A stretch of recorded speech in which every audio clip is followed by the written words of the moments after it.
เอาสบายดีบรรยากาศยามเช้ามื้อนี้เฮาก็สิพาทุกคนไปยามกับหนูพี่น้องเอ้ยอากาศยามเช้านี่ค่อนข้างหนาวแรงพี่น้องเอ้ยแล้วก็ถามว่าจังไดหมอถึกอยู่บ่หมอเพิ่นว่าโอ้ยเป็นจังไดล่ะบาดนี้เข้าไปเบิ่งดังในอยู่ดูกับเผาวางอยู่ข้างในหั่นน่ะมันถึกอยู่บ่ล่ะแล้วเว้ายาวแล้วเบิ่นมาเบิ่งเยี่ยมเบิ่งอ้าวว้ายฮอดหำอ้อนต้อนพี่น้องเอ้ยมึงเสร็จกูแล้วบาดนี้ อุ้ยหนูบักใหญ่ๆบัดเนี่ยเขาภาษาบ้านข้อยเขาเอิ้นว่าหนูทำเด้อพี่น้องเนาะอันนี้จะเป็นหนูทำหนูหวายเพิ่นว่าภาษาบ้านเจ้าเอิ้นว่าจังใดล่ะบัดนี้หมอก็เว้ายาวบัดนี้เขามาแกะออกมาดูบัดนี้มันเป็นจังใดล่ะหน้าตามันเป็นจังใดเพิ่นว่าอืมนี่บ่เว้ายาวเพิ่นก็ยกขึ้นโชว์กล้องพี่น้องเบิ่งเพิ่นว่านี่แกงแซกแดกๆๆๆว้าวตัวบักใหญ่ๆพี่น้องเอ้ยอันนี้คือหนูหวายหนูทำเด้อ เพิ่นว่ากลางมื้อเช้าไปเลาะมื้อเช้าเพิ่นว่าได้แต่โตเดียวเพิ่นว่ามาลางที่8แล้วบ่เว้ายาวแล้วได้บาดนี้เฮาก็มาต่อกันไปเลยบาดนี้อ๋อย่างก็แบบจังซี่แหละพี่น้องเนาะเวลาที่มาหากินอยู่ตามภูตามผาก็จะค่อนข้างยากลำบากได้จักหน่อยเนาะแต่จะเฮ็ดจังใดเนาะใช้ชีวิตอยู่บ้านนอกคอกนาเฮาก็ซอกมาหากินก็ข้ามลำคอกลำคอนไปจังซี่ล่ะพี่น้องมันจะมีถ้ำเด้เนาะ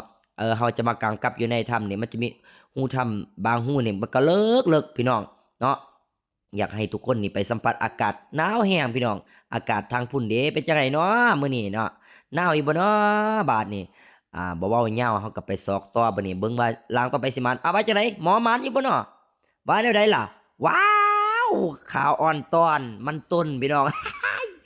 บ่ถูกเพิ่นว่า หลังจากนั้นหมอเพิ่นบอกว่าอยู่ไกลๆขอซูมให้เบิ่งแหน่เพิ่นว่าโอ้ยให้พี่น้องเบิ่งแหน่หนูเด้อนี่โอ้ยจะแม่นหมานแท้เนาะบัก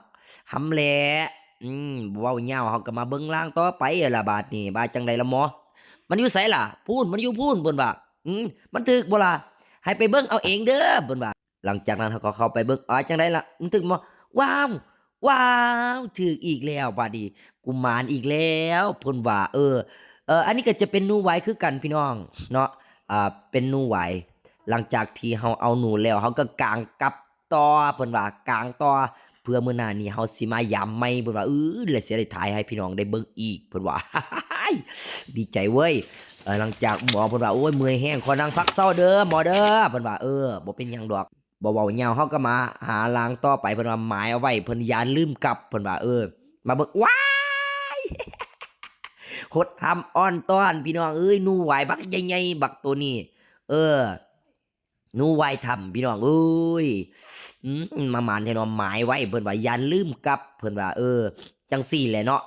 เฮาไปหลายบ่อนหลายที่หลายภูหลายผาหลายป่าหลายเขาเฮาก็ต้องหมายจังซี่เอาหมอบ่เว้ายาวมึงเข้าไปเอาดูหั่นน่ะเออ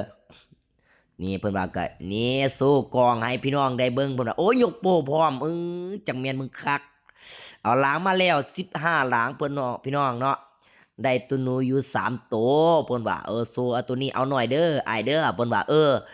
ตัวเบิ่งซ้ายหันตัวเอาใหญ่เพิ่นว่ามาเบิ่งทงอ้าวหมดแล้วอุ้ยมาเบิ่งตัวที่3อันนี้ก็หนูหวายคือกันพี่น้องบ่เว้ายาวเฮาก็ไปต่อแล้วบัดนี้อากาศยามเช้านี่โอ้ยแบบนี้ล่ะเนาะเลาะไปตามซอกงามซอกหินแบบจังซี่ล่ะเบิ่งหลังต่อไปว่าจังไดหมอว้ายถึกอีกแล้วโอ้โฮจะแม่นหมาน เพิ่นว่าข้อยหมายอยู่นี่เด้อหำนี่ถึกหัดหำอ้อนต้อนหนูไหวอีกแล้วหมานอีกแล้วพี่น้องเอ้ยจะแม่นคักเนาะเออจังซั้นแล้วเขาก็บ่เว้ายาวแล้วบัดนี้พี่น้องเขาก็ไปต่อเด้บัดนี้เอ้ยนี่จะปีนภูปีนผาจังซี่ได้พี่น้องเนาะอันนี้เขาก็จะหมายไว้คือเก่าเพิ่นว่าย้านหลงเด้ว่าจังไดหมอถึกอยู่บ่หลังเนี่ย ว้าวขาวอวกจวดเพิ่นว่าแม่นหยังล่ะมันต้นหลังจากนั้นเราก็เว้ายาวก็ไปต่อกันเลยพี่น้องเนาะมาเบิ่งหลังที่ต่อไปหลังที่21เพิ่นว่าอ้าวแม่นหยังอั่นเอาหนูตินั่นว้ายหมานอีกแล้วหมอมึงเข้าไปเอาหันน่ะหิบมาเอาเด้อแม่พี่น้องเด้อนี่เพิ่นว่าโซกองเนี่ยเพิ่นว่าขอปีนเบิ่งจักหน่อยนะเพิ่นว่า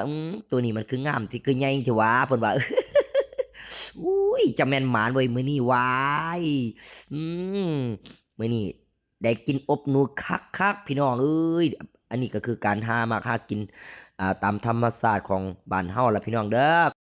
เอามาเบิ่งสองลางสุดท้ายพี่น้องว่าจังไดบาดนี้สิมานี่บ่นะว้า